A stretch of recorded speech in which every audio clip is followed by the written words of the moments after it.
preparedness, of course, is very, very important. But like, I know, like, I have friends.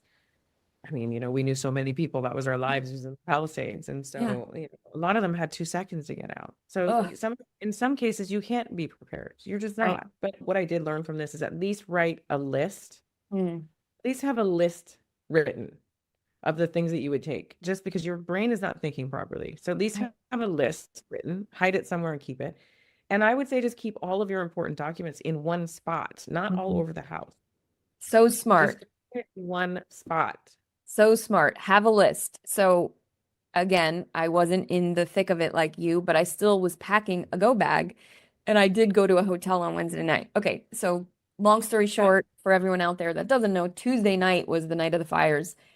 I was flying into LAX, looking at this inferno. The cabin fills with smoke. I'm like, we're going down. Like, I'm about to die. Once again, having this feeling like this is the end. I'm the woman next to me. She's like, do you want to hold my hand? I death grip her arm. We're going through turbulence. The plane is I did not shaking. know this. Yeah, because again, not that important, right, in this grand scheme of things. But the plane is like shaking like so bad that I think we're going down. I'm grabbing her. I'm like looking around like, how is everyone else so calm? We finally land, and the woman's next to me, her little daughter was like 8 years old. And I'm like looking at her like, she's so calm. As soon as we land, she like barfs into a bag. It was just, It's interesting when you're in a crisis situation how calm everybody was. right? My mom and I were actually quite calm during, and most people were. Like when I was saying it was chaotic, that was at the beginning, but Okay. then we're sitting in the traffic. Hmm. And you could just see everybody in their car with their windows up, just filled with their house. Everything that they ever owned was in their car with their pets. And they're just like, everyone's just like, there Hmm. is weird calmness whenever there's like a Yes. situation right in Yes. front of So again, just back to the valuables thing, it's like again out there. So question for you all, like what is your valuables? What do you consider so valuable that you would need to take with you? And I looked around my apartment because, that this is what we're all talking about now after Palisades was on fire, there's an Eaton fire. Santa Monica, the evacuation zone is getting closer and closer. So people are like, important documents. I'm like, I don't have any. Take your Well, valuables. I yeah, look you do around. though.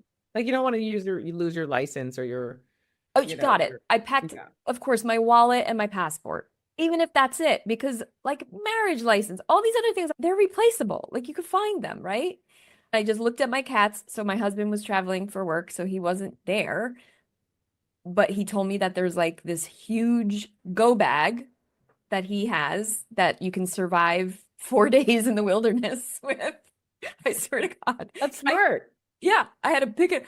It's like 50 pounds. I like put it in my trunk, the two cats and passport and license. Cause I literally was like, I have no valuables. That was But my it all big, depends on what it means for you. It's not always like a right, financial thing, right? right. Like, our Then I thought, family.